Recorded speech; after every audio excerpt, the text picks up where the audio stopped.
안녕하세요. 반갑습니다. 권익공법 이상권입니다.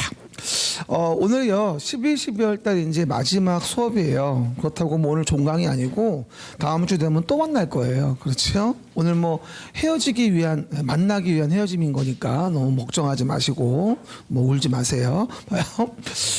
이제 올해 지나고 나면 이제 내년도에 새해가 밝아요. 내년도는 뭐 청룡띠 해라고 하더라고요. 청룡. 옛날에 청룡 야구단도 있었는데 MBC 그죠? 예. 지금은 그게 LG인가? 그죠? 그게 LG죠. 예, 모르겠어 나도 어떻다. 그래가지고 이제 청룡해라 그래가지고 내년도엔 또 좋은 기운이 있는 것 같아요. 우리가 뭐 합격의 기운을 다해가지고 붙기를 바라시고요. 오늘 보니까 303일 남았더라고요. 아침에 오다 보니까 제가 그 DD 설정해놨거든. 그랬더니 303일 남았다고 나오더라고 오늘. 그죠? 그래서 이제는 뭐 얼마 안 남은 것 같긴 한데 이제 새해 밝으면 또 시간이 금방금방 가요. 그러다 보니까 우리가 하루 여러분 그거 아세요? 학원 생활하고 이제 동영상 보고 공부하실 때 이겨내는 방법은요 멀리 보시면 한숨밖에 안 나와요. 이게 매일매일 공부하러 학원 나올 때는요. 그래서 어떻게 하면 좋으냐면 오늘 하루에 충실하자. 이게 최선인 것 같아요. 그러면 하루는 금방 가거든요. 오늘 하루 과목 공법이니까 이거 최선 다해서 보자. 그럼 내일은 내일 과목을, 모레는 모레 과목을 그렇게 그냥 하루하루 보다 보면 1년이 가요.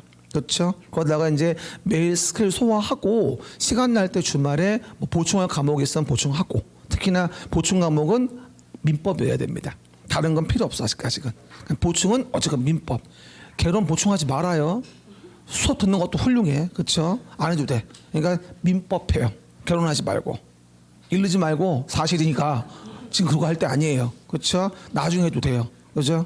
결혼은 또 얘기하지만 다른 과목 열심히 하면 결혼은 되는 겁니다. 거꾸로. 그거 안 해도. 그러니까 지금은 그럴 때 아니야. 차라리 공법을 하세요. 전화 오겠네 조만간. 봐봐. 근데 그게 맞는 거야. 한 번에 붙기 위해서는. 사람들이 지금 벌써부터 무슨 1차 유자 1차 유주는 아니지. 그죠? 2차는 공법 때문에 포기해요 결국은. 공법은 처음부터 끌고 가셔야 됩니다. 반복해서. 그래야지만이 2차를 포기 안 합니다. 결혼은 포기할 수 없어요. 어차피 해야 되는 거니까. 그래서 얘기하는 거예요. 중요하지 않다는 말이 아니라. 그렇죠? 전략을 얘기하는 거니까 오해는 마세요. 좋습니다. 그러면 오늘은 저번 시간에 이어서 마무리할 때 주택법을 볼 건데요. 제가 앞쪽에 책에 잠깐만 얘기해 줄게요. 앞쪽에 책에 잠깐 얘기해 줄게요. 봐요. 이게 또 안 눌리네. 갑자기 또 안 눌려. 잠깐만.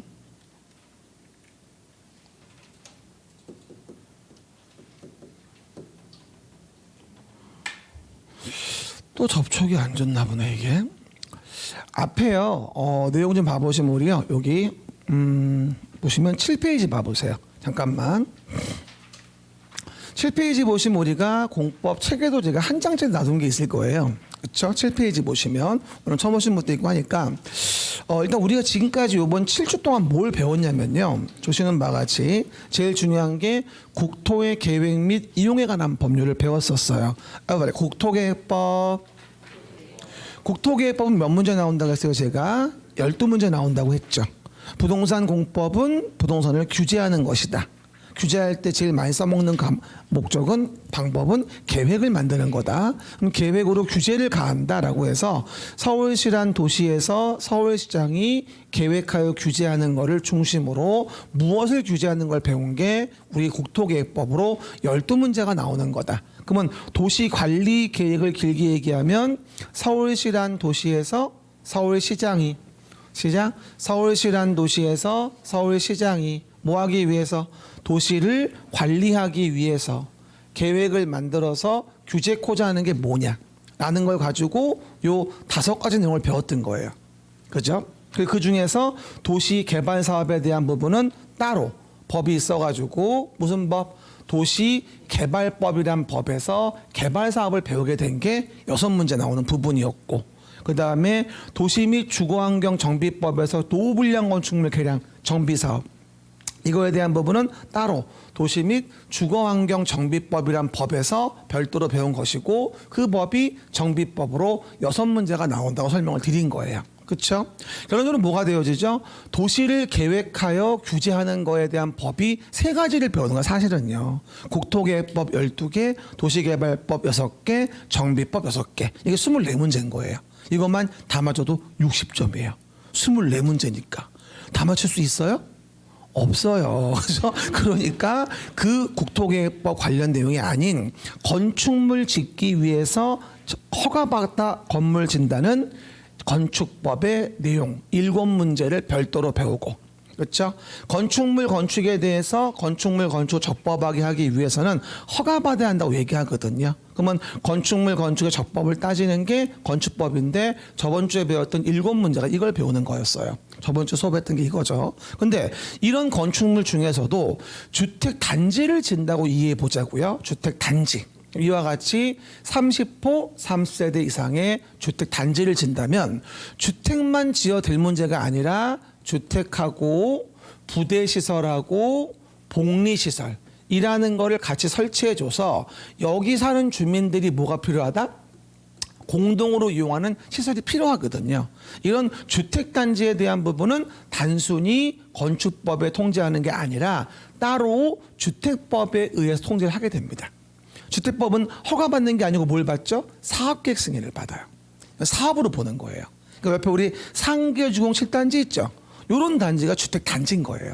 그러니까 단순하게 허가받아진 게 아니라 사업계획 승인을 받아서 주택과 부대복리시설을 건설한 단지가 되어지는 거죠. 이해 갑니까? 그러면 이런 주택단지는 주택법에 의해서 규제를 받아요. 이렇게 건설된 주택이면 이 법에 의해서 공급에 규제를 가하고요. 심지어 알다시피 투기과열지구나 조정대상지역이나 분양가 상한 적용받는 것으로서 여러 가지 규제를 받게 됩니다. 그러니까 기본적으로 30채 안 되는 주택단지는 이런 규제가 없어요. 이해 가십니까? 그 이상들만 얘기하는 거지 기본적으로. 이게 주택법과 건축법의 적용상 범위 달라지는 것이겠죠. 그리고 이런 것일 때는 관리, 주택관리사 같은 전문가 배치 관리해주게 되고 요즘에 리모델링에 대한 부분은 어떻게 할지에 대한 부분도 굉장히 화두가 되고 있는 부분인 거죠. 특히나 요즘에 일기 신도시 부분에 대해서는 일기 신도시에서 용적률을 완화해 줘가지고 좀 더 활성화될 수 있게 말을 많이 하잖아요. 근데 거기는 리모델링보다 이제 정비 사업 얘기하는 건데 따지고 보면 그렇죠. 어쨌건 그래서 우리가 앞으로 중개업할 때 주택법에 대한 부분은 이 투기과열지구니 이런 것들 때문에 굉장히 좀 관심 있게 봐줘야 될 필요가 있다는 거죠. 현재 뭐 빨간 정보 들어와가지고요. 투기과열지구 주정거상적 같은 건 대부분 다 뭐하죠? 세 군데, 네 군데로 묶여 있죠. 강남 3구하고 용산구. 네 군데 말고는 없어요. 그렇죠? 원래 그 파란 정부 마지막에는요. 우리 안양 의왕도 들어갔었어요. 다. 전국이 다 투기꾼들이었던 거예요. 그 당시에는. 지금은 뭐야? 강남 3구와 용산구밖에 안 남았어요. 다 이제는. 알겠습니까? 그런 얘기들. 그러다 보니까 이런 규제 속에서 전매 제한 받는 거라는 걸 배우는 게 주택법이다. 그래서 건축법은 뭐하죠? 건축에 허가를 받아 짓는 걸 배우는 거고 주택 단지를 이루는 거는 사업계획 승인을 받아 단지를 짓는구나 라는 거를 구분하셔서 적용 법규를 혼란하지 않도록 하셔야 됩니다. 그럼 뭐가 되죠? 얘도 7문제, 얘도 7문제. 그래서 건물 짓는 것만 14문제가 나오는 거예요. 그렇죠? 그래서 사실은 이게 문항수가 위에 나와 있는 개발 정비보다 한 문제씩 많아요, 사실. 그래서 오늘 요걸 배울 거예요. 주택법.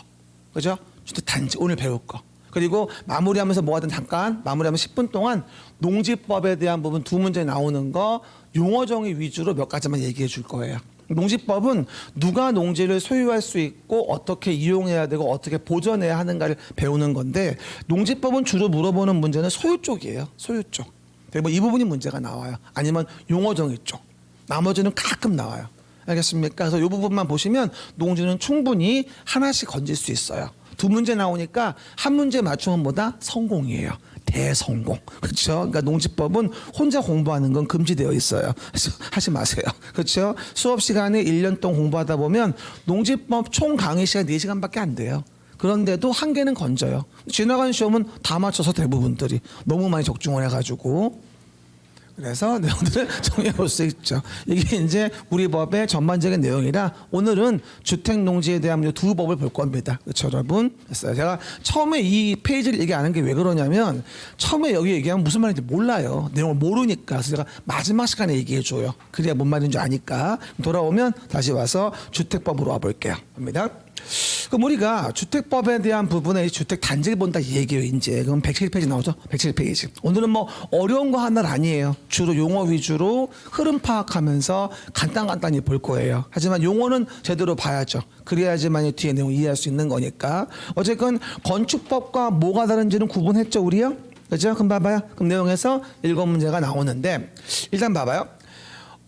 아까 설명한 바와 같이 우리는 이와 같은 주택의 단지를 짓는다라는 거라고 이해하시면 돼요. 뭐 말해 주택 단지 주택이 아니고요, 주택이에요. 그렇죠? 이와 같이 주택의 단지를 짓습니다. 그럼 보시는 맛이 몇 채가 됩니까?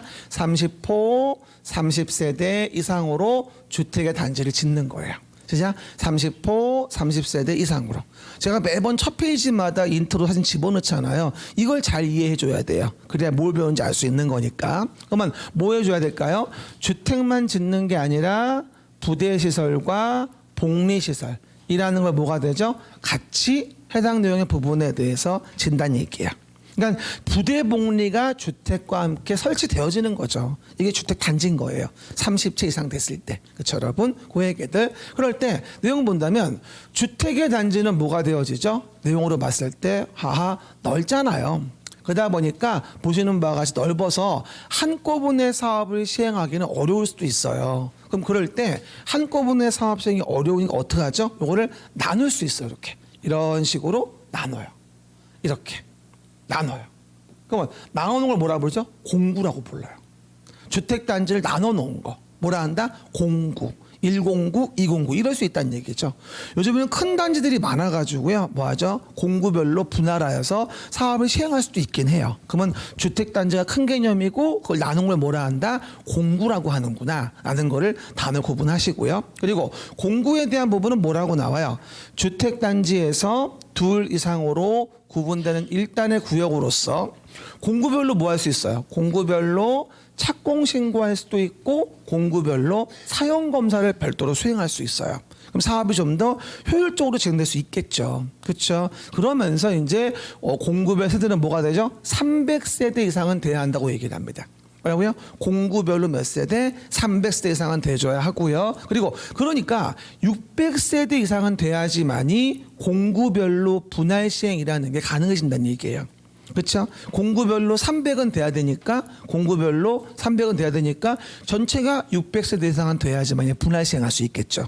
이해갑니까? 그 점은 참 잘 나오는 부분입니다. 그렇죠? 근데 만약에 이것이요 공구별로 구분이 되지만 주택 단지 정의상으로 봤을 때 또 이렇습니다. 주택 단지는 이거 전체가 하나 단지거든요. 근데 만약에 공구를 떠나서 이게 하나 단지인데 예를 들어서 그 단지 내에 도로가 있는데 그 도로가 20m 이상의 일반 도로예요. 그럼 단지 내에 20m 이상의 일반 도로가 있다. 근데 이걸 하나의 단지다라고 보기는 좀 무리 아닌가요? 그렇죠? 그래서 20m 이상의 일반 도로가 있다면 우린 뭐라 하냐면 이거는 하나의 주택 단지로 볼 수 없고 별개 단지로 보게 됩니다. 20m 이상의 일반 도로가 단지 내에 있다. 이러면 이거는 한 단지로 볼 수가 없어요. 다른 단지로 보고요. 또 하나가 8m 이상의 도시계획 예정도로가 있다라고 하더라도 다른 단지로 보며 그리고 고속도로, 자동차 전용도로, 철도 같은 게 단지 내에 지나간다? 한 단지일 수가 없겠죠. 야, 우리 단지 안에 KTX 지나간다? 이게 자랑할 일이에요? 겁나 시끄럽지? 말도 안 되잖아요. 우리 단지 안에 경부고속도로 지나가. 이건 말이 안 되잖아요. 그래서 우리가 이럴 때는 공구를 떠나서 다른 단지로 봐요. 그렇죠? 그래서 외울 때 우리 뭐라고 외우시면 좋으냐면요. 이렇게 외우죠. 21팔도 고자철. 다른 단지. 21팔도 고자철. 뭐 발음은 별로 안 좋은데요. 뭐라고요? 시작. 21팔도 고자철이라고 해서 다른 단지. 그러니까 뒤에 뭔지 붙여줘야 돼요. 앞자따 외울 때 치명적인 오류가 뭐냐면 앞자만 외우잖아요. 그럼 뭔지 기억이 안 나요. 그래서 반드시 외울 땐 앞자 따고 뒤에 뭔지 네이밍 작업을 해줘야 됩니다. 20일 발도 고자철 별개단지 이런 식으로 시작. 20일 발도 고자철 별개단지 이렇게 네이밍 작업 해줘야 돼요. 여러분이 개인적으로 암코 따가지고 만들 때도 뒤에 네이밍 작업 안 해주면 절대 기억이 안 나요. 동동 떠댕기는 거예요. 그렇죠? 20일 발도 고자철 다른 단지인데 하나 물어볼게요. 만약에 잘 봐봐. 10m의 일반 도로가 단지 내에 있었어요. 10m의 일반 도로가 그러면 하나의 단지예요? 다른 단지예요? 하나의 단지예요. 내가 일반 도로라고 했으니까. 그러면 10m의 도시계획 예정도로였다면 이건 다른 단지예요. 도시계획 예정도로는 8m 이상만 되면 다른 단지거든. 그러니까 그게 일반 도로인지 도시계획 예정도로인지를 봐셔야 됩니다. 그러고 나서 구분하셔야 돼요.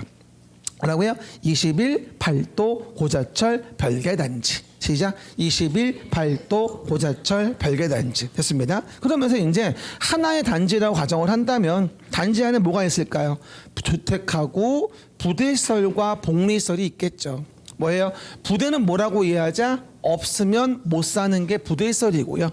복리시설은 없어도 살지만 불편한 게 복리시설이거든요. 근데 그거 좀 봐봐요. 그러면 단지 안에 도로는 뭘까요?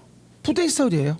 없으면 못 사는 거니까. 하나 단지라고 한다면 이게. 근데 단지 안에 이런 도로는 부대시설이자 기관시설이에요. 기관시설의 의미는 뭐냐면 단지의 기능을 다하게 해주는 거. 단지의 기능을 다하게 해주는 게 뭐다? 기관시설이라는 말을 씁니다. 정의는 안 나오지만 의미상으로. 그러면 단지 내 도로는 뭐다? 부대시설이면서 단지 내 기능을 다하게 하는 거니까 기관시설일 수 있는 거죠. 근데 봐봐요. 이와 같은 단지 내 기관시설과 단지 밖에 있는 기관시설을 연결시키지 않으면 이용할 수가 없잖아요. 그래서 단지 안팎의 기관시설을 연결시키는 걸 뭐라 하냐면 간선시설이라는 말을 쓰게 됩니다. 뭐라 한다? 간선시설. 시작. 간선시설. 그래서 기관시설과 간선시설 정의 혼동하시면 안 돼요. 기관시설은 뭐죠? 도로, 상하수도, 전기, 가스, 통신, 지역난방 등을 얘기하고 이런 단지 안의 기관과 단지 밖의 기관에 연결시키는 걸 뭐라 한다? 커넥티드한 걸 간선시설이라고 하는구나. 그래서 사진체로 그대로 이해하시면 돼요. 그럼 이 그림 안쪽에 정의는 다 들어가 있는 거예요. 사실 지금. 이해 가셨죠? 물론 다음 페이지에 또 용어 정의하겠지만 그렇죠? 이렇게 해서 우리가 주택의 단지를 짓는다. 그럼 어떻게 되죠? 주택법에 따라서 건설을 합니다. 건설이 제일 중요합니다. 주택법의 7문제에서 건설 파트에만 나오는 문항수가 3개에서 5개. 요즘에 굉장히 늘었어요. 건설 파트가. 많이 나와요. 그렇죠. 그리고 거의 건설만 다 봐도 반 이상 건진다고 봐도 과언은 아니에요. 건설이 제일 중요하다. 알겠습니까? 그럼 봐요. 건설할 때 포인트. 사업의 주체가 무엇으로? 주택의 자금으로 사업을 시행하죠.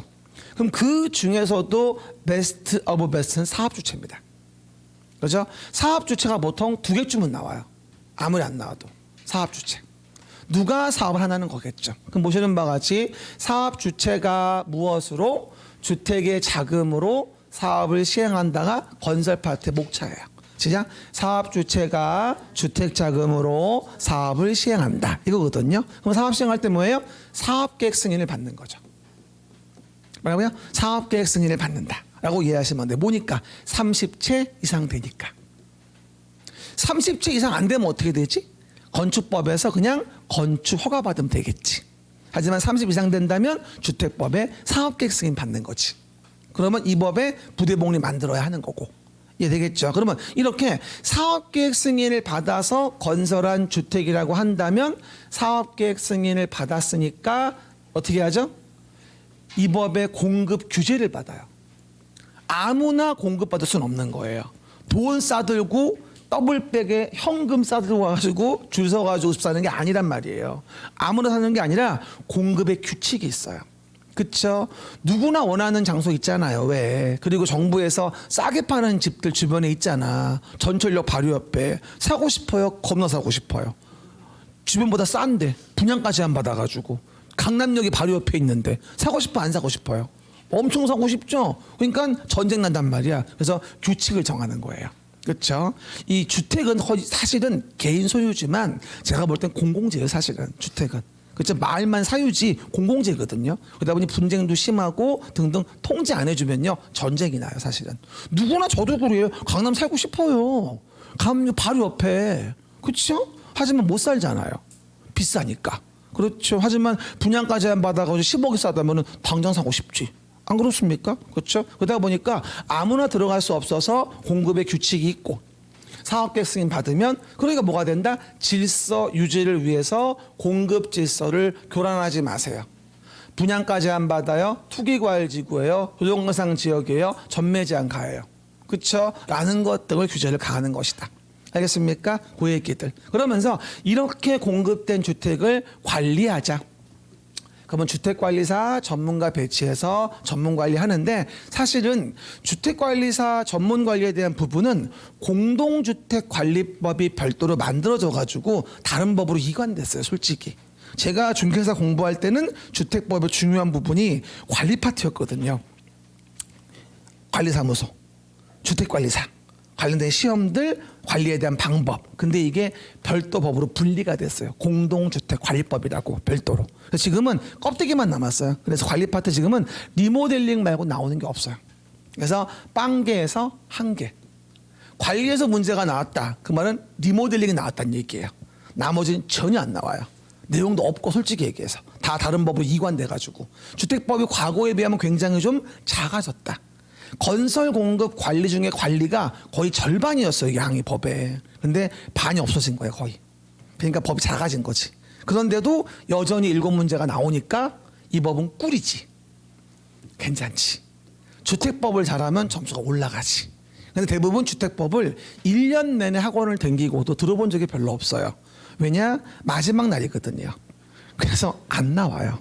그래서 오늘은 그래도 많이 나가는 생각보다. 그렇죠. 마지막 날인데 보통은 1년 학원 다니는 주택법 못 들어요. 마지막 주마다 빠지거든요. 그러면 다음 주에 개강하잖아요. 또 다 많이 오세요. 국토계획법만 1년 내내 듣는 거예요. 그렇죠. 그리고 2월 되면 또 안 나와요. 그럼 이제 개발 정비 들어가면 또 못 듣는 거죠.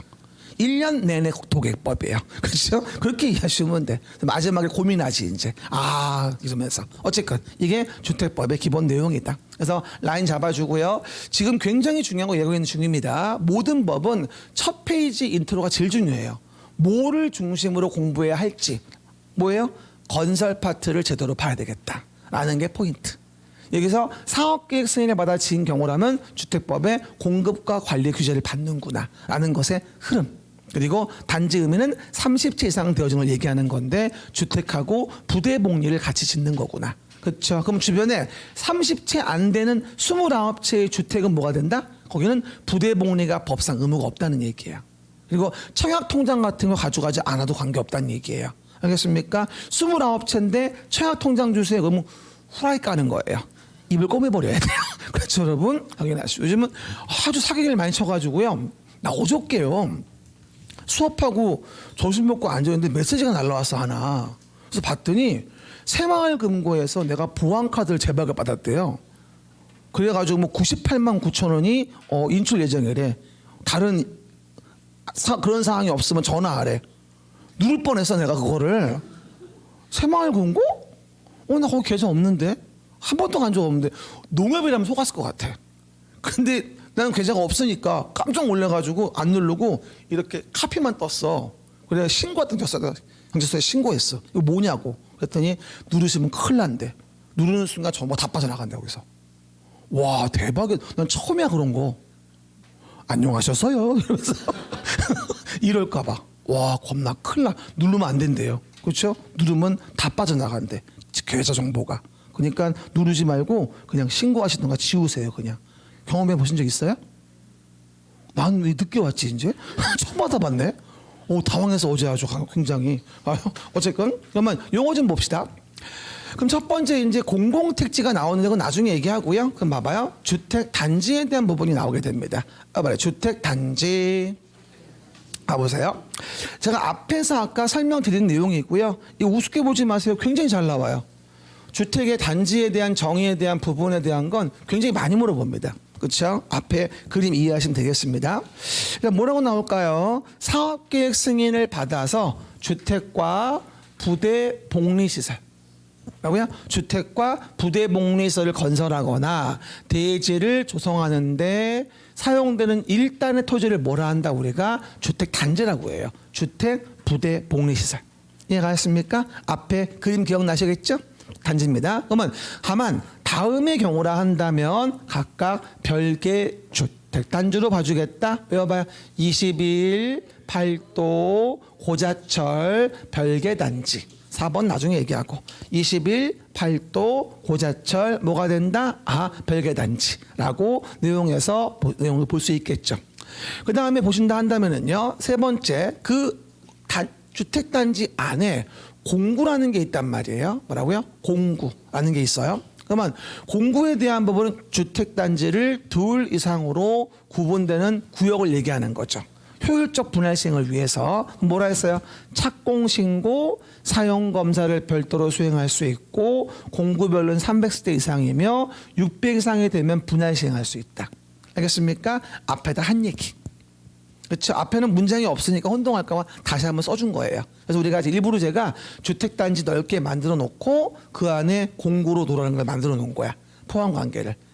그림 이해되겠죠? 됐고요. 그러면서 이제 시설 등을 본다면 34회 문제였었는데 부대시설은 뭐라 했어요? 없으면 못 살아. 그렇게 이해하세요. 그냥. 없으면 못 살아. 그래서 주차장, 관리사무소, 담장, 단지 안 도로, 건축 설비, 방범 설비 같은 거 다 뭐다? 부대시설이에요. 그죠? 여러분이 나올 때 많이 오해하시는 게 뭔지 알아요? 건축 설비 나온 부대시설이 아닌 줄 알아요. 집안에 있는 홈워터 서비스 있죠? 홈워터 판넬. 이런 것도 다 부대시설이야. 따지고 보면 다. 그렇죠? 그 얘기들. 그래서 오해하지 말 거 방범 설비 등 되는데 자전거 보관소, 공중 화장실, 정화조, 소방시설, 조경 없으면 다 못 삽니다. 다 부대시설이에요. 그렇죠? 하지만 복리는 뭐가 되죠? 없어도 살 수 있지만 불편해. 그걸 복리라고 하는데 복리 대표적인 게 뭔지 알아요? 어린이 놀이터. 그다음에 경로당. 그죠? 요 두 가지 많이 물어봐요. 어놀 어린이 놀이터 어놀 경로당. 어놀 경로당은 복리. 시작. 어놀 경로당은 복리. 금리파리나 은식의 파라오. 어놀 경로당은 복리. 뭔지 알아 이거? 시작. 어놀 경로당은 복리. 알았어요? 음원 얘기해 준 거야. 금리빨 은식에. 그래서 어린이 놀이터하고 경로당은 뭐가 된다? 복리시설인데요. 이거 부대라고 나오면 되게 헷갈려요. 대부분들이 뭐라고 이해하시는지 아세요? 부대 그러면 어느 단지가나 있는 거 이렇게 생각을 하세요. 복리 있기도 없기도 한 거. 이렇게 오해하시. 그게 아니에요. 부대 복리 어디나 다 있어요. 있는데 없으면 못 사는 게 부대고 없어도 살지만 불편한 거는 복리라고 이해하라고요. 그렇게 안 헷갈린다고요. 어린 놀이터 어디 가나 있잖아요. 그러니까 부대인 줄 안다니까. 그 말이 아니라고. 없으면 불편하고 얘기하는 거라고. 알겠습니까? 그 얘기들. 그래서 언어 경로당 그리고 주 근린생활시설, 유치원 기억하시고 주민운동시설, 주민공동시설 이런 걸 다 뭐라 불러요? 복리시설이라 부르고요. 기관시설 단지의 기능을 다하게 해준다고 얘기했어요. 아까 내가 그건 뭐예요? 도로, 상하수도, 전기, 가스, 통신, 지역 난방을 기관시설. 그리고 간선시설은 뭐라 했어요? 단지 안과 밖을 연결시킨다는 말. 이 연결이 키워드예요. 해봐 말이 연결시키는 시설. 시작. 도로, 상하수도 등등이 뭐다? 바로 기관시설이지만 연결된다면 그건 간선시설인 거예요. 지문 이러고 나온다? 들어봐요. 도로, 상하수도, 전기, 가스, 통신, 지역 난방시설은 간선시설이다. 다 속아요. 연결이란 말이 없죠. 그럼 기관시설인 거예요. 그것을 단지 안팎을 연결한다고 나와야 간선인 거죠. 알겠습니까? 기관시설과 간선시설 정의는 그 점을 주의하셔야 됩니다. 뭐 말이 간선 연결. 간선 연결. 간선시설 나오려면 연결 단어를 봐야 됩니다. 연결 단어 없으면 간선이 아닙니다. 이해가십니까? 그거 잘 구분하시면 됩니다. 아주 지문들이 치사스러워요. 우리는 똑같이 치사하게 공부해 줘야 되는 거예요. 방법이 없어요. 그렇죠? 그 얘기 지금 또 많이 무서워요. 두 팔 좀 들어요. 어느 강의실을 가나 30분을 못 넘겨요. 사경을 헤매기 시작해요. 목 좀 돌리고 아이고. 그나저나 요번에 크리스마스는 양일간 다 파이트 크리스마스였어요. 뭔가 몽환적이지 않던가요? 보통 크리스마스 때 뭐예요? 어저께 어떤 분이 자요. 아이 그래 우울하게 좀 파이팅 해야지, 그죠? 우리 애들이 하도 쫄라가지고 스키장 갔다 왔어요. 하도 쫄라가지고, 그렇죠? 아 맞아. 내가 인스타에다가 일상을 좀 올리거든요. 좀 팔로우 좀 하지. 그렇죠? 우리 그런 사이 아닌가? 저 밴드 가입 좀 하고. 그리고 밴드 요즘에 또 그 뭐야 여러분한테 그거 미션 내가 넣어놨어요. 뭐 이거 일일학습 읽고 타임 올리라고 내가 7장. 제가 얘기했죠. 참여하세요. 밴드 가입하고. 인스타는 안 해도 좋아. 네이버 밴드는 해야 돼. 그래야 공부하니까. 앞으로 제가 인스타는 일상만 올릴 거고요. 머리 식힐 겸. 그리고 밴드는 학습용만 올릴 거예요. 미션 하고요. 요번에 제가 미션 게시한 건 뭐냐면 7주 동안 일학습 준 거 있죠. 데일리 스터디. 이걸 갖다가 전체를 읽고 나서 여러분이 몇 분에 걸쳐서 공부를 했는지를 시간 인증을 하는 거예요. 그렇죠? 그러면 이제 1시간 반 걸렸습니다 라고 한단 말이에요. 반복해 볼수록 시간이 줄어요.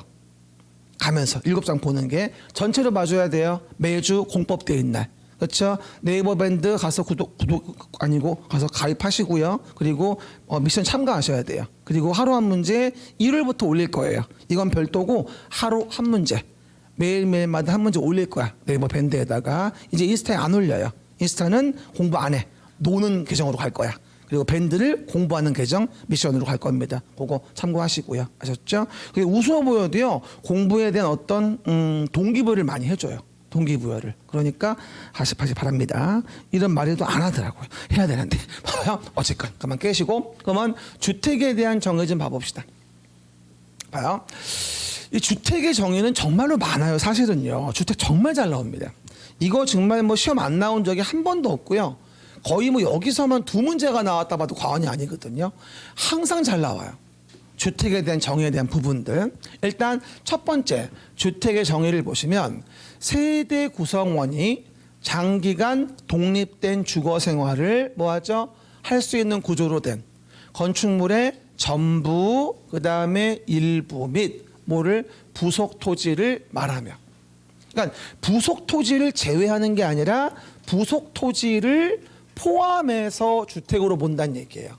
부속 토지를 별도로 분리하는 게 아니라 부속 토지를 포함해서 뭐로 봐주겠다? 주택으로 봐주겠다. 여러분, 토지가 없으면 주택을 안정적 존치할 수 있을까요?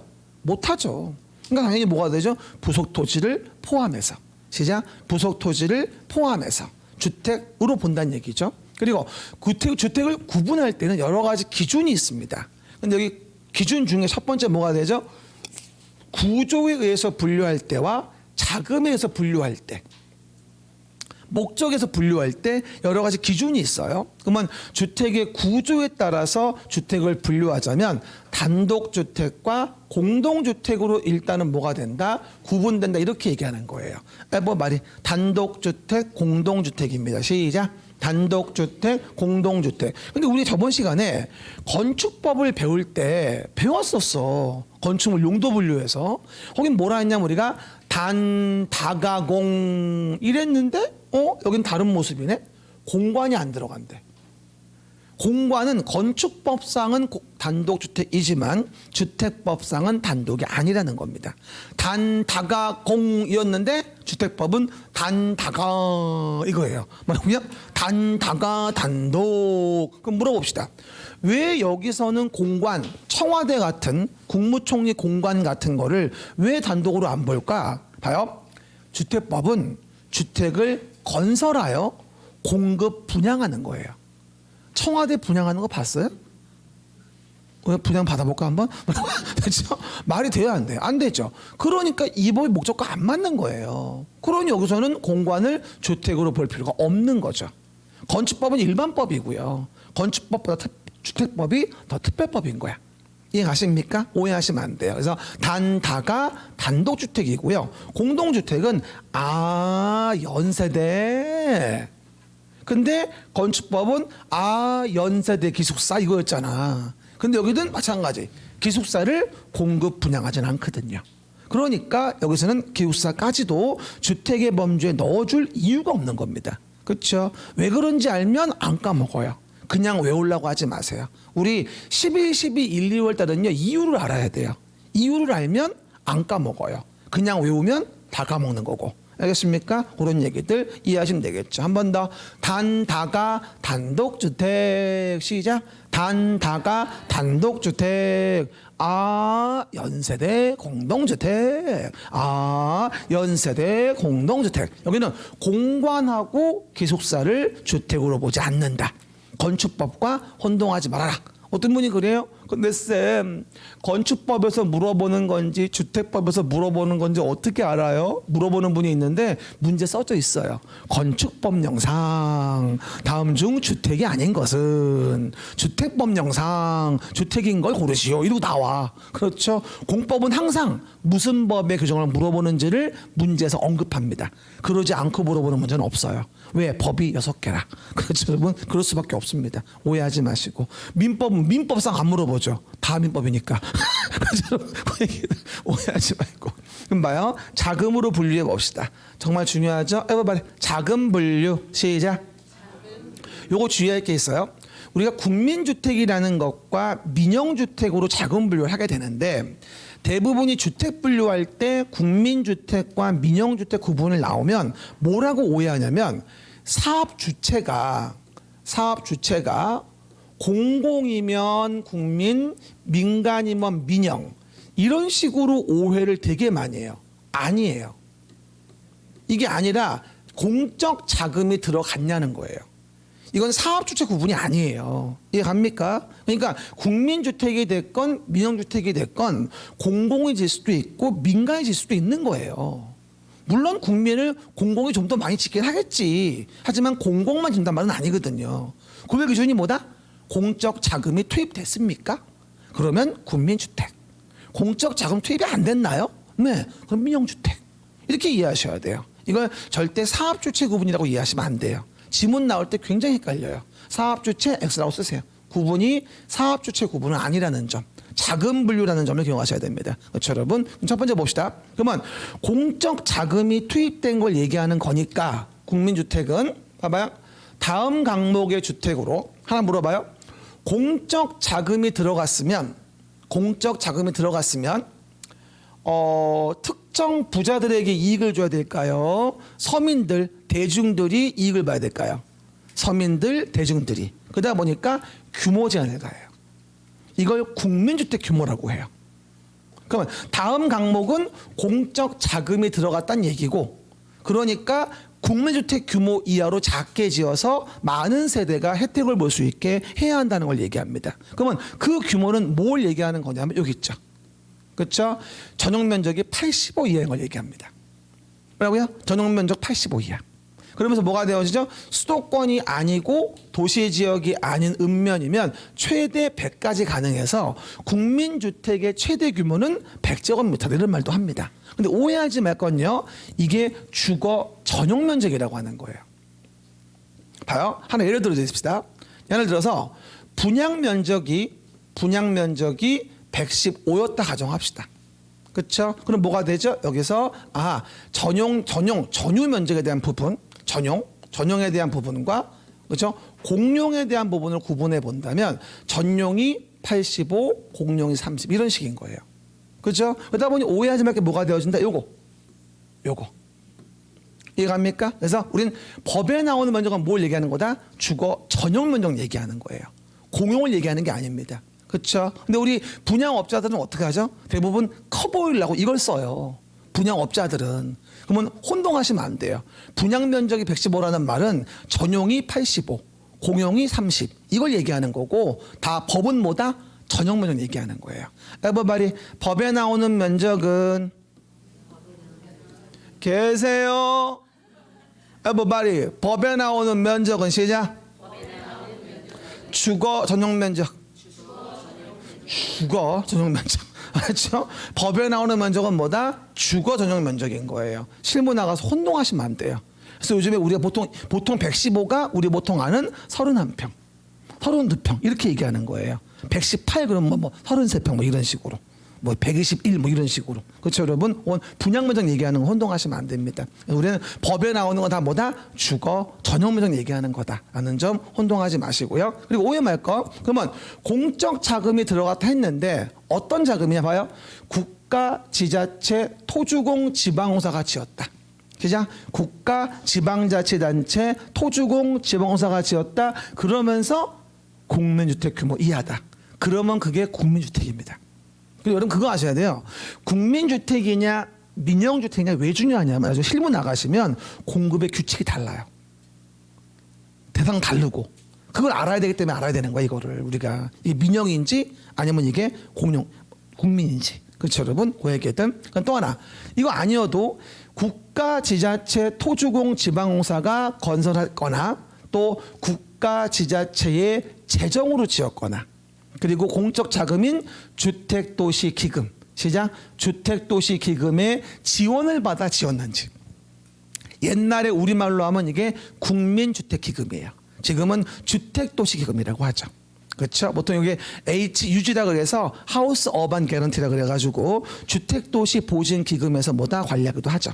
알겠습니까? 국장이 위임해가지고 그렇죠? 그렇게 이해하시면 되고요. 어쨌건 이게 국민주택입니다. 그리고 나올 때는요, 수도권이 아니고 도시가 아닌 읍면이면 최대 100까지는 가능한데 그게 아니면 85 이하로 주안을 가게 됩니다. 규모 잘 기억하시고요. 여러 가지 법 나올 때 많이 물어봐요. 밑에 민영주택은 뭘까요? 민영은 말 그대로 국민주택을 제외한 거. 뭐라고요? 국민주택을 제외한 게 민영주택이에요. 근데 시험 나올 때 이러고 나와요. 민영주택이란 민간건설 사업의 주체가 건설한 주택을 말한다. 되게 헷갈려요. 민간건설이 지은 게 아니야 이게. 그렇죠? 뭐다? 누가 졌든 국민주택이 아닌 거. 남은 게 민영주택이야. 이해갑니까? 시작. 국민주택이 아닌 거. 남은 게 뭐다? 민영주택이다. 그 얘기입니다. 그리고 아주 중요한 거. 그리고 나서 우리가 목적에 의해서 주택을 분류해 본다면 가장 중요한 게 도시형 생활주택입니다. 시작. 도시형 생활주택. 지금 단어 배우는 건데 솔직히 말하면 단어가 제일 중요합니다. 그렇죠? 그러면 주택은 여러 가지 또 목적에 의해서 도시형 생활주택이라는 걸 만들어냈는데요. 하나 물어보죠. 이게 언제 들어온 거냐면 MB 정부 때 들어왔던 거예요. 여러분 그거 아세요?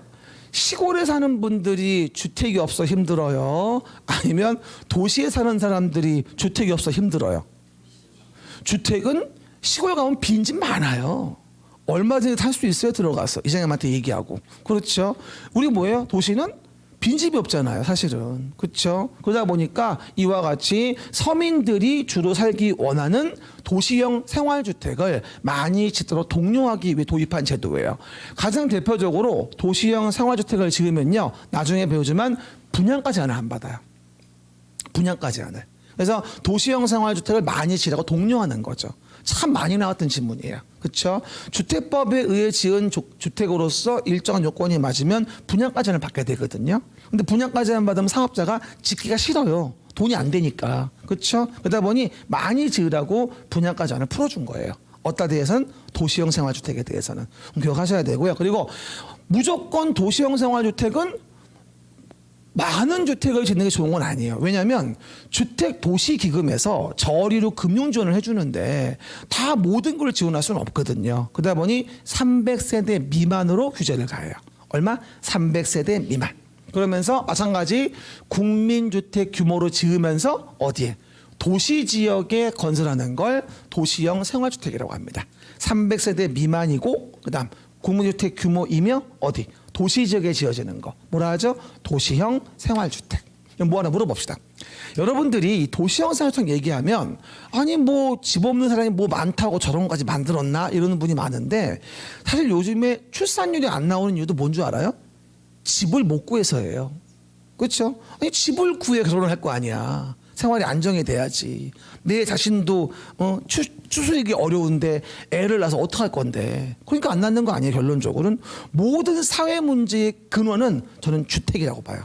그렇죠? 주택 만드는 걸 되면 애를 안 낳을 이유가 없어요. 기본적으로 봤을 때. 그렇죠? 어쨌든. 그러다 보니까 정부가 계속 이런 대책을 내놓고 있는 거죠. 전 개인적으로 저출산 해결에 가장 적법한 유효책은 애 둘라면 24평 아파트 한 채 줄게. 이러면 돼. 그러면 나부터도 지금부터 애를 써볼 거야.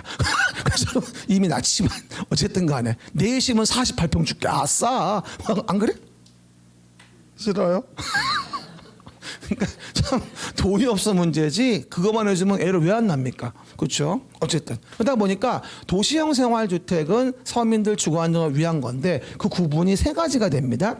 단지형 연립주택과 단지형 다세대주택, 그다음에 소형주택으로 구분이 되어집니다. 시작. 단지형 연립주택, 단지형 다세대주택, 소형주택. 이 세 가지로 도시형 생활주택 구분하게 됩니다. 원래 과거에는요, 이 소형주택을 원룸형이란 말을 썼어요. 원래는 원룸형 주택 아마 들어봤을 거예요. 그렇죠? 근데 이 원룸형이란 말을 쓰니까 원룸이 뭐예요?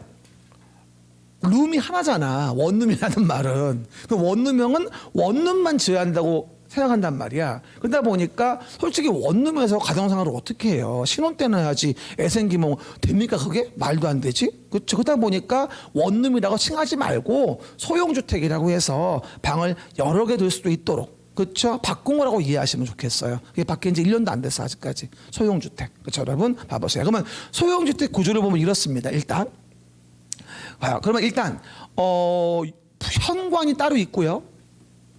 그렇죠? 그리고 보통은 소형주택은 대부분은 원룸이 맞아요. 하지만 원룸, 투룸 갈 수도 있다는 얘기지. 그렇죠 여러분? 봐요. 그럼 뭐야? 대부분 원룸은 뭐가 되죠? 현관문을 열면 뭐가 보여요? 대부분의 원룸은 현관문을 열면 뭐가 보입니까? 어떤 분이 거실이 보인다는 말하는 분이 있는데 원룸이라고요. 뭐라고요? 그게 방이에요 그냥. 그렇죠 여러분? 그러니까 들어가면 그냥 부엌이에요. 싱크대. 조악한 거. 그렇죠? 그리고 맞아. 욕실에 붙어 있죠. 보통은. 배관 공유하려고. 보통 그래 일반적으로. 그리고 욕실 부엌은 독립된 주거의 의미예요. 독립된 주거란 말이 나오려면 특히 부엌. 그렇죠? 욕실. 이런 게 따로 있어야 돼요. 그리고 보일러실도 뭐 다 따로 있죠. 그렇죠? 그분 구조를 보게 되면요. 그럴 때 당연히 많은 세대의 공급을 시키는 것이기 때문에 공동주택의 유형으로 쳐요. 봐, 연세대. 근데 이런 말 잘한다. 봐, 여러분. 도시형 생활주택에 여기 아파트형이 있나요? 없어요. 단지형 연립과 단지형 다세대와 소형이 있는 거지 아파트형이라는 타입은 없어요. 하지만 소형주택을 아파트의 구조로 질 수는 있는 거예요. 아파트형이 있는 게 아니라 소형주택을 아파트의 구조로 질 수 있는 거야. 주택으로 쓰이는 게 5계층 이상. 이해 갑니까? 그러면 소형주택은 뭐다? 아파트의 구조일 수도 있고 연립의 구조일 수도 있고 다세대 구조일 수도 있는 거예요. 그러니까 단지형이 되기 위해선 소형이 아니어야 돼요. 소형이 아니어야 단지형이 될 수 있는 거예요. 내 말 때 이해됩니까? 그 얘기들. 그리고 뭐예요? 제일 중요한 거 60제곱미터 이하. 원래 이게 50 이하였어요. 너무 좁다 가정생활 하기엔 이래서 전용 60 이하로 완화가 됐습니다. 요것도 나와야 돼요. 발표하시고요. 뭐라고요? 60제곱미터 이하. 시작. 요거 이해하시고. 그죠? 그 다음 지하층에 설치하면 기생충 됩니다. 그래서 안 돼요. 그렇죠? 지하층에 설치하지 않을 것. 됐어요. 영화 봤잖아. 기생충. 지하층 안 됩니다. 뭐라고요? 60제곱미터 이하. 그리고 디귿리을의 세부 내용은 나중에 얘기해 줄게요. 됐습니까? 그 정도. 그래서 일단 사진 몇 장 보여드리면 이렇습니다. 보통 우리 일반적으로 이와 같은 공동주택 단지에 대한 부분에 대한 것들이 있고요. 그렇죠? 그래가지고 이와 같이 뭐 부대시설들 있고요. 뭐 놀이터 같은 거, 복리시설도 있고요. 단지 안팎에 기가 연결시키는 간선 같은 것도 있고요. 그래서 이게 보통 우리 단지들이에요. 30호 3세대 이상. 뭐 단독주택 단지도 있을 수 있겠죠. 그리고 이제 이와 같이 도시형 생활주택, 그렇죠? 이라고 해가지고 이렇게 여러 가지 간단하게 뭐 할 수 있도록 이렇게 만들어 놓은 것이 있어요. 내부 구조는 아까 말씀드렸고요. 그 얘기들. 그리고 단지 내에 뭐가 돼? 이와 같이요. 뭐 소형주택 이래가지고 뭐 보일러실하고 뭐하죠? 욕실 같은 거 따로 있고요. 보시는 바와 같이 뭐가 됩니까? 등등등 나와 있죠. 원룸 주로 나오는 부분이고요. 면적은 얼마? 60제곱미터 이하라고 얘기했었죠. 알겠습니까? 이런 것들 확인해 보시면 되고, 그 다음에 본다라고 한다면 이와 같이 세대 구분형 공동주택은 뭐냐면은요, 이것도 목적 분류인데 세대를 나눠 쓸 수 있게 해주는 거예요. 작년 기출이었어요. 세대 구분형. 그럼 뭐가 되죠? 하나의 세대인데 그런 경우 있어요. 새 집을 분양받았는데 문이 2개야. 옛날에 그 미운 우리 새끼에서 그 배운 애 집 나왔을 때 문 2개 나왔지 거기. TV를 봐야 얘기를 하지 내가. 그렇죠? 근데 한 집인데 문이 2개야. 뭐냐면 세대 구분형이에요. 그래가지고 보통 캥거루하우스라 그래가지고 한 세대인데 뭐다 여기 세 줄 수 있게 이렇게 욕실 부엌 만들면서 독립된 쪽을 쓸 수 있게 나눠 놓을 수 있게 만든 주택이 있거든요. 그렇죠? 요즘에 인기 좀 많은 편이죠. 이게 세대 구분형 공동주택이에요. 그럼 봐봐요. 세대 구분형 오른쪽 봐보세요. 넘어가시면 왼쪽에 보실 겁니다. 세대 구분형 공동주택. 시작. 근데 세대를 구분해 쓸 수 있다는 걸 얘기하는 거지 구분 소유할 수는 없습니다. 뭐라고요? 세대를 구분 소유할 수 있다는 거지. 아니 세대를 나눠서 이용할 수 있다는 것이지 구분 소유할 수는 없습니다. 그렇죠? 그거 오해하지 말고. 근데 요게 34에 뭐라고 나왔냐면요. 봐요. 주의할 건 봐요. 사업계획 승인을 받아서 새로 지을 때 이와 같이 세대를 구분하는 경우가 있고요. 그리고 기존의 올드한 기존의 공동주택을 공동주택관리법에 의해서 허가 신고하고 세대를 나눌 수도 있어요. 그죠? 그래서 제가 이 부분의 문제가 한 번쯤은 나올 겁니다. 5년을 주장한 끝에 드디어 나왔어요. 34회 때. 그래서 요걸 물어보면서 뭐다? 여기는 없는 요걸 물어봤어요. 연결문 등의 경계벽 설치는 사업계획 승인을 받은 경우에만 있는 것이지 여기는 그럴 필요가 없다는 거예요. 왜냐하면 새로 짓는 경우는 앞으로 이걸 틀 수도 있거든. 그런 가능성이 있으니까. 그래서 연결문 등 경계벽 설치를 요하지만 여기는 굳이 그럴 필요가 없는 거예요. 오래된 것들이고 앞으로 나눠 쓰기로 한 거니까 저 2번째 조항은 오른쪽에 없거든요. 그렇죠? 그래가지고 요걸 집어넣어서 옳지 않다고 나왔던 거예요. 박스 집어넣어가지고. 그렇죠? 어쨌건 자세한 내용은 나중에 볼 거고요. 하나 주의하실 건 세대 구분형 공동주택이다라고 한다면 애초에 처음에 사업계획 승인을 받아가지고 나누는 경우가 있고요. 그리고 나중에 기존 주택에 대해서 올드한 것을 허가 신고를 하고 나서 나누는 경우 등이 있다는 겁니다. 그렇죠? 그래서 차이점 비교해서 나왔던 게 바로 기출 문제였었어요. 근데 이 문제 많이 틀렸더라고.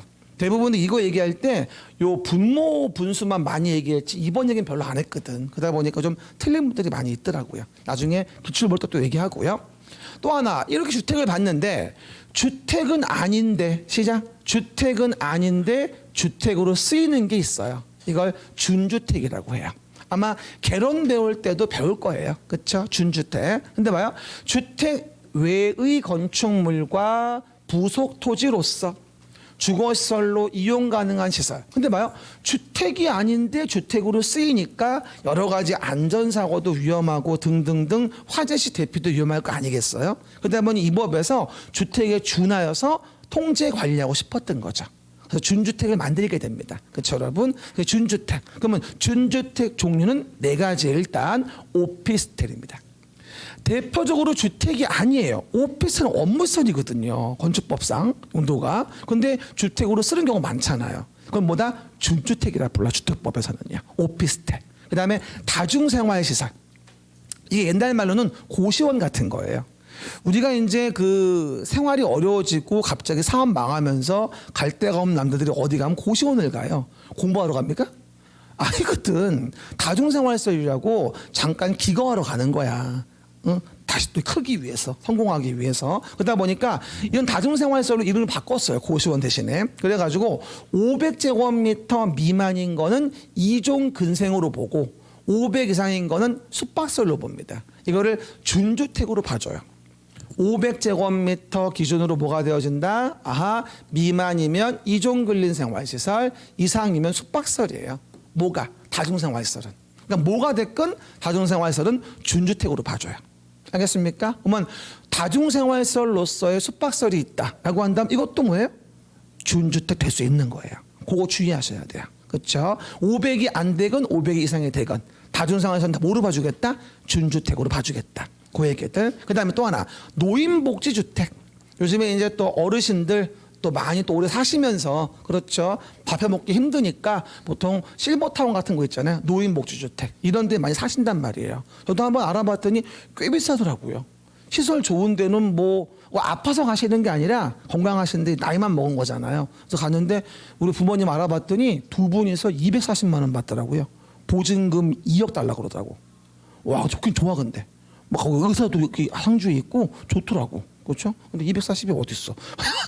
문제야. 어쨌든 간에 노인복지주택이고요. 그다음 뭐다? 기숙사. 아, 여기 있네. 기숙사. 준주택. 이건 공동주택이 아니라는 거죠. 그래서 외울 때 오다노기.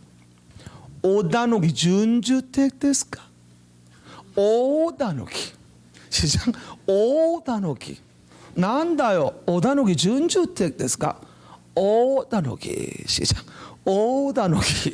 알았죠? 오다노기네 준주택. 이러시면 됩니다. 말해. 오다노기. 오다노기 준주택. 오다노기. 난다요. 오다노기 준주택. 오피스텔, 다중생활시설, 노인복지주택, 기숙사. 오다노기 준주택. 오다노기 준주택. 오다노기. 시작. 오다노기 준주택. 오다노기 준주택. 오다노기 준주택이라고 이해하시면 됩니다. 이렇게 그래서 주택의 종류에 대한 거 얘기했고요. 마지막으로 리모델링 정의만 간단히 얘기할게요. 나중엔 자세히 말씀드릴 텐데요. 리모델링의 정의도 참 잘 나옵니다. 이번에 34에서도 문제가 나왔었고요. 공동주택의 노후화 억제, 기능 향상을 위한 것으로서 봐봐요. 대선이라든가 증축을 얘기를 해요. 뭐라고요? 대선이라든가 증축이다. 건축법에는 개축이란 말도 있었죠. 여기는 개축이 안 들어가요. 그렇죠? 어떻게 같은 단어가 정의가 다르냐 물어보는 분이 있는데 법마다 달라. 그렇죠, 여러분? 왜? 법 만든 놈 마인드 다르니까. 그렇죠? 건축법은 대선, 증축 또는 개축이었었어요. 기억 안 나죠? 저번 주에 했던 거. 앞에 페이지 잠깐 확인해 볼게요. 90페이지 밑에 봐보세요.